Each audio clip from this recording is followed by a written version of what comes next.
Maligayang panonood po ka-recap. Ang ating tatalakayin ngayon ay tungkol sa isang Indian black comedy crime thriller film na may pamagat na Andhadhun. Kaya sit back, relax, at simulan na natin.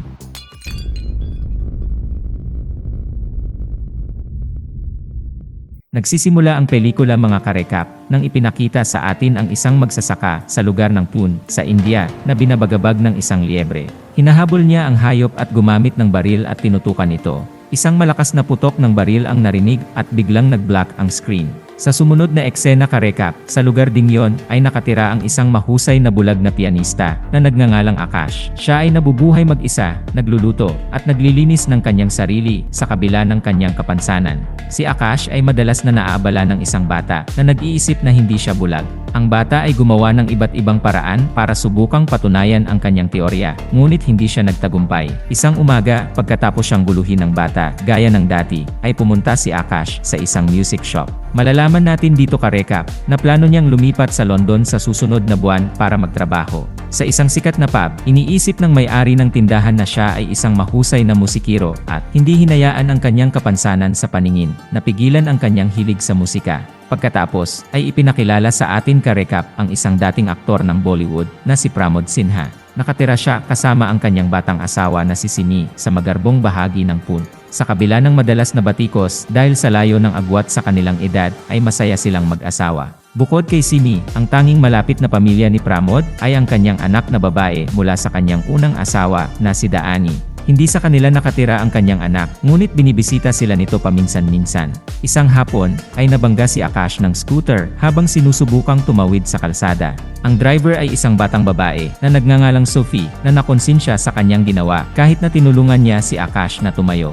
Inaanyayahan niya ito sa tanghalian bilang paghingi ng tawad. Saglit silang nag-usap at nang malaman na si Akash ay isang pianist ay inanyayahan siya ni Sophie na magtanghal sa restaurant ng kanyang ama. Pagkaraan ng araw na yon ay bumalik si Akash sa bahay at tinanggal ang kanyang salamin kasama ang mahamog na lente. Malalaman natin sa eksenang ito ka-recap na siya ay nagsisinungaling tungkol sa pagiging bulag. Ginagawa lang niya ito bilang isang paraan para dumaloy ang kanyang malikhaing pandama sa musika. Ang pagiging bulag ay nagbibigay sa kanya ng isang pangitain ng musika dahil pinapatalas nito ang kanyang pandinig. Kaya naman, siya ay nabubuhay sa isang kasinungalingan sa nakalipas na ilang taon at gumagawa ng isang karera mula dito. Kinabukasan, ay pumunta siya sa restaurant ni Sophie sa unang pagkakataon at tumugtog ng piano. Ang lahat ay lubos na humanga dahil iniisip nila na siya ay bulag. Nagkataon na nasa restaurant din si Pramod at lubos na humahanga kay Akash. Ilang araw na lang ay ang ikatlong anibersaryo ng kasal nila ni Simi at nais niyang sorpresahin siya ng live na musika.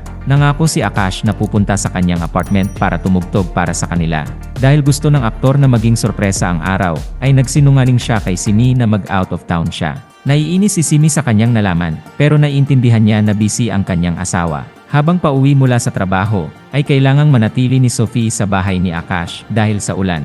Nagkunwari siyang hindi tumitingin nang magpalit ito ng damit sa harap niya. Ramdam ng dalawa ang sparks sa pagitan nila nitong mga nakaraang araw na magkasama sila. Hindi nagtagal ay nagsimula na silang mag-ayos at magpalipas ng gabi ng magkasama. Sa sumunod na eksena ka-recap, si Akash ay nasa labas ng apartment ni Pramod. Binuksan ni Simi ang pinto at hiniling na umalis siya dahil wala sa bahay ang kanyang asawa. Iginiit ni Akash na pinapunta siya ni Pramod sa kanyang apartment sa oras na ito, ngunit hindi siya pinaniniwalaan ng babae.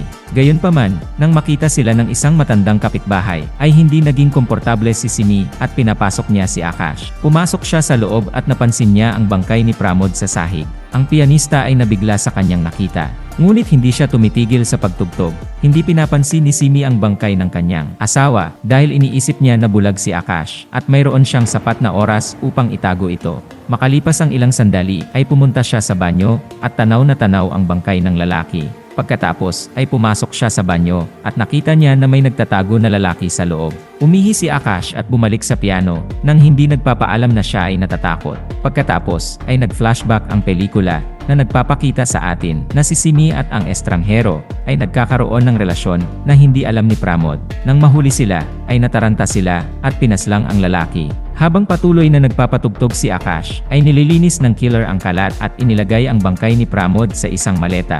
Pagkatapos, si Simi ay nagkunwaring nakikipag-usap kay Pramod na sinusubukang gawin itong tila nakauwi na siya. Nagpatugtog si Akash at umalis pagkatapos magpaalam. Sa labas, ay kailangan niyang maupo ng ilang oras upang pakalmahin ang kanyang sarili at magpasya kung ano ang susunod niyang gagawin. Maya-maya, ay nilapitan siya ng isang lokal na nagbebenta ng tiket sa lottery na nagngangalang Sakhu.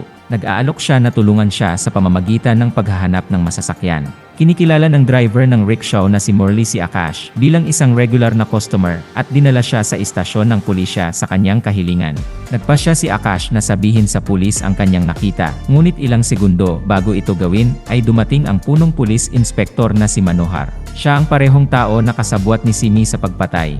Nag-freeze si Akash sa kalagitnaan ng pag-uusap at nagpanggap na nagrereklamo tungkol sa pagpatay sa kanyang pusa. Agad siyang nakilala ni Manohar at sinamahan siya sa kanyang bahay upang makita kung totoo ang kwento ng kanyang patay na pusa. Nais din niyang tiyakin na si Akash ay talagang bulag at hindi alam ang tungkol sa pagkamatay ni Pramod. Para patunayan iyon, ay binato niya ito ng kutsilyo, ngunit hindi kumibo si Akash. Pagkaalis ng inspektor, ay pumunta si Akash sa restaurant na kanyang pinagtatrabahuan. Alam niyang kailangan niyang kumilos ng normal para hindi siya pagdudahan.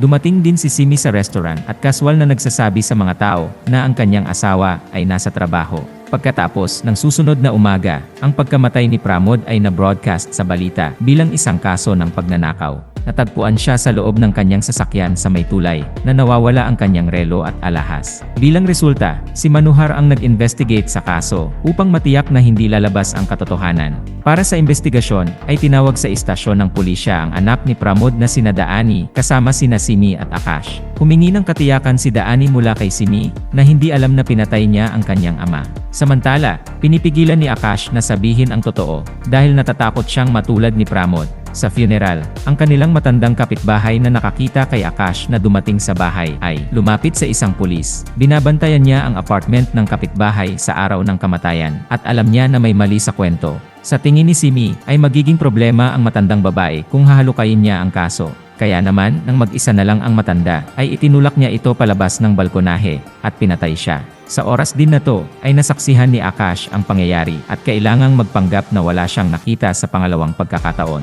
Mabilis siyang umuwi at tinawagan si Sophie at nagbabalak na sabihin sa kanya ang lahat. Ang hindi niya alam ay kinunan siya ng video ng makulit na bata. Bago makapunta si Sophie, ay naunang pumunta si Simi sa kanyang bahay at binibigyan siya ng mga sweets na pagkain galing sa funeral ni Pramod. Pinapasok niya ang babae at nagtimpla siya ng kape. Nang lumingon siya kay Simi, ay nakita niya itong nakasuot ng ghost face mask. Gusto niya itong gulatin at hulihin sa kasinungalingan, ngunit hindi siya nagbigay ng reaksyon. Habang nag-uusap sila, ay tinutukan siya ni Simi ng baril na naging dahilan upang mabunyag ang katotohanan na hindi siya bulag. Nangangako ang lalaki na hindi niya sasabihin sa sinuman ang tungkol sa pagpatay at lumipat kaagad sa London. Di nagtagal, ay bigla siyang nahilo at nawalan ng malay. May pampatulog pala ang mga sweets na inalok sa kanya. Nang makipagkita sa kanya si Sophie, ay ipinakita sa kanya ng bata ang video na nagpapatunay na hindi bulag si Akash. Siya ay galit na kumatok sa kanyang pinto at nakita ang isang hubad na si Simi. Nagkunwari si Simi na may relasyon sila ni Akash na wala pa ring malay sa puntong ito. Ang isang heartbroken na si Sophie ay nagmamadaling umalis sa lugar. Nagising lang si Akash pagkaraan ng ilang oras na may kakaibang nararamdaman sa kanyang mga mata. Sinubukan niyang buksan ang mga ito at nalaman niyang wala siyang makita. Siya ay talagang binulag ni Simi kaya kahit nasubukan niyang sabihin ang totoo, ang mga tao ay hindi maniniwala sa kanya. Tumawag siya kay Sophie para humingi ng tulong, ngunit na-i-block na siya ng babae na naiwan siyang walang pagpipilian. Samantala, ang mga pangyayari ay nagdulot ng pagkasira sa relasyon ni Manohar at Simi. Galit siya sa hindi niya pagpatay kay Akash sa halip na bulagin lang siya. Sinabi ni Simi na hindi siya serial killer at inutusan si Manohar upang tapusin ang trabaho. Pagsapit ng gabi ay pumasok ang pulis at sinubukang sakalin ang pianista hanggang mamatay. Nagpumigla si Akash at nakatakas matapos siyang saktan. Gayunpaman, nahihirapan siyang mag-navigate sa kapitbahayan pagkatapos mabulag. Sa umaga ay nagising siya sa isang ospital na napapalibutan ni Dr. Swami, ang driver ng rickshaw na si Morley, at ang nagbebenta ng tiket sa lottery na si Sakhu. Natagpuan nila siya sa lansangan kagabi at dinala siya sa ospital. Nakipag-appointment si Dr. Swami sa isang optometrist sa kahilingan ni Akash. Ang una niyang prioridad ay suriin ang kanyang mga mata, pagkatapos ay umalis ng bansa. Gayunpaman, lumipas ang mga oras, ngunit hindi na siya dinadala sa doktor. Sa labas, ay pinag-uusapan ni Sakhu, Murli at ng doktor ang halaga ng perang kikitain nila. Pinaplano nilang ibenta ang organ ni Akash sa black market dahil madali siyang target dahil wala siyang pamilya. Nang inilagay nila siya sa isang kama sa ospital, ay narinig sila ni Akash na nag-uusap tungkol sa operasyon at nagsimulang magpanik. Pinipigilan siya ng mga ito na ginagawang maliwanag na may balak silang gumawa ng masama. Pinatahimik nila siya, ngunit bago mawalan ng malay, ay binanggit ni Akash na si Sakhu ay may tattoo na Lord Shiva sa kanyang braso. Laking gulat ng tatlo dahil walang nagsabi sa kanya tungkol sa tattoo. Sa tingin nila ito ay isang senyales mula sa Diyos at nagpasya na bawiin ang plano. Pagkagising ng lalaki, ay sinabihan si Akash na muntik na siyang ibenta sa black market. Tinanong siya ng grupo kung siya ay talagang bulag. Pinagtibay ni Akash at nagmumungkahi ng mas magandang paraan para kumita sila. Umaasa siyang makukuha nila ang pera, ililigtas nila ang kanyang buhay, at palayain siya. Pagkatapos, sinabi niya sa kanila ang lahat tungkol kay Manohar, Simi, at kung paano nila pinatay ang kanyang asawa. Ngunit, idinagdag niya na ang mga mamamatay tao ay may 1,000,000 pera na maaari nilang ibahagi sa grupo kung ma-blackmail nila ito. Ang kanilang mga mata ay kumikinang sa kasakiman at nagpasya silang tulungan si Akash pagkatapos noon. Sa sumunod na eksena ka-recap ay umuwi si Simi at laking gulat nang makita si Akash na tumutugtog ng piano kasama si Daani. Nabigla siya sa lalaki at kinakabahan sa pagsisiwalat nito ng katotohanan. Kaya naman, mabilis niyang tinawagan si Manohar at pinapunta siya sa isang lugar. Pagkatapos nito, inalok niya si Akash ng isang sakay upang dalhin siya kay Manohar at patayin siya. Sa kanilang paglalakbay, si Akash ay humingi sa kanya ng 10 lakhs rupees upang panatilihing tikom ang kanyang bibig upang siya ay makakuha ng cornea transplant. Tumanggi siyang bigyan siya ng pera, ngunit mayroon ng backup plan si Akash. Hinarangan ng rickshaw ni Murli ang kanilang sasakyan at pinapakalma ni Akash si Simi nang natakot siya. Pagkatapos, dinukot siya ng grupo, umaasang humingi kay Manohar ng malaking pantubos bilang kapalit ng kanyang buhay. Sa sumunod na eksena ka-recap, ay tinawag ni Akash ang asawa ni Manohar na si Rasika at sinabi sa kanya ang lahat. Hinihiling sa kanya na bigyan sila ng ₱1,000,000 bukas kung ayaw niyang masira ang reputasyon ng kanyang asawa. Si Rasika, na may mga isyu sa galit, ay nawala sa kanyang matinong pag-iisip. Nagbanta siya na papatayin ang kanyang asawa at hihinto lamang kapag nakatanggap ito ng tawag. Natagpuan ng pulisya ang kotse ni Simi sa isang tulay, kasama ang kanyang sapatos at pitaka. Sa hitsura nito, tila nagawa niya ang hindi maiisip. Sa wakas ay huminahon si Rasika at nag-isip ng paraan upang malutas ang problema. Samantala, gumanti si Simi at tumanggi na makipagtulungan. Upang takutin siya, ay kinukuha ng doktor ang kanyang dugo at binantaan na ibenta ang kanyang mga organ para magkapera sila. Kinalaunan sa araw na yon, dumating si Manohar na may dalang bag na puno ng pera bilang pantubos.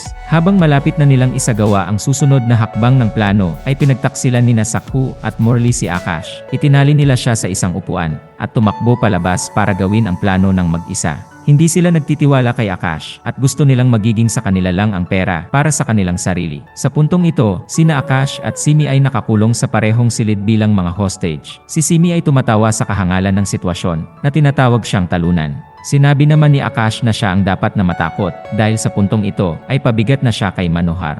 Ang pinakamagandang paraan para makaalis siya sa sitwasyong ito ay ang patayin siya. Kasabay nito, ang doktor ay nagbabasa sa resulta ng blood sample sa dugo ni Simi. Nagliwanag ang mukha niya sa resulta na nakalagay sa papel at mabilis niyang pinuntahan ang babae. Sa hideout, nakuha ni Murli ang bag ng pera, ngunit binaril siya ni Manohar bago siya makatakas. Nataranta si Sakhu at naitrap ang inspektor sa elevator at ninakaw ang bag pagkatapos. Dinala niya si Murli sa ospital, ngunit huli na ang lahat dahil wala ng buhay ang lalaki pagdating sa ospital. Nalaman din niyang peke ang perang natanggap niya. Samantala, kinalag ni Simi ang lubid sa kanyang mga kamay at inatake si Akash para patayin siya, ngunit pinigilan siya ni Dr. Swami. Nagkaroon sila ng away at nahinto lang pagkatapos mawalan ng malay ang babae. Pagkatapos, ay inilagay siya ng doktor sa loob ng trunk at nagmaneho sa Mumbai kasama si Akash. Sa daan, ay ipinaliwanag niya na si Simi ay may BRH negative na dugo na sobrang rare. Ang anak na babae ng isang mayamang lalaki ay lubhang nangangailangan ng atay mula sa isang tulad ni Simi. Kung ibebenta nila ang kanyang organ, ay kikita sila ng higit sa 50 milyong bucks. Maaaring gawin ni Akash ang anumang gusto niya sa kalahati nito kahit na magpa-cornea transplant pa siya. Gayunpaman, hindi tama ito para kay Akash dahil kailangan nilang patayin si Simi para makuha ang kanyang atay. Pagkatapos, ang eksena ka-recap ay biglang nag-fast forward sa 2 taon. Si Sophie ay nasa isang bakasyon sa Europa at nag-enjoy sa kanyang buhay matapos makalimutan ang lahat ng nangyari kay Akash. Ngunit sinusundan siya ng nakaraan. Nakita niya ang isang poster ni Akash sa labas ng isang pub. Tumutugtog siya ng piano sa pub, gaya ng naisip niya ilang taon na ang nakakaraan. Hinarap siya ni Sophie at sinabi niya sa kanya ang lahat ng nangyari. Isang flashback ang nagpapakita sa atin ka-recap na sina Dr. Swami at Akash na nagmamaneho papuntang Mumbai kasama si Simi sa trunk. Lumabas ang doktor sa kotse para bigyan siya ng panibagong dosis ng tranquilizer. Ngunit siya ay inatake at pinatay sa proseso. Pagkatapos, hiniling ni Simi kay Akash na lumabas ng kotse at nagsimulang magmaneho papunta sa kanya.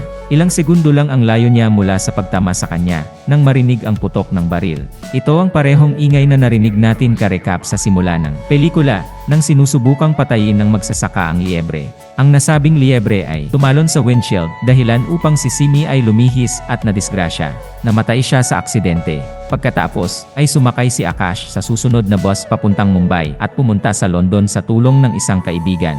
Magmula noon, nagtatrabaho na siya sa pub. Inimbitahan niya si Sophie sa isa sa kanyang mga palabas, ngunit kailangan niyang sumakay ng flight kinaumagahan. Nangangako silang patuloy na makikipag-ugnayan at naghiwalay ng landas. Sa huling eksena ka-recap, ay hinampas ni Akash ang isang lata habang naglalakad sa isang kalye na nag-iiwan sa atin ng ideya kung nakakakita pa siya. At dito nagtatapos ang pelikula mga ka-recap. Kung nagustuhan nyo ka-recap ang movie recap natin ngayon, ay inanyayahan kita na mag-subscribe at pakipindot na din ng notification bell para palagi kang updated sa mga susunod naming videos. Maraming salamat sa panonood. Cheers!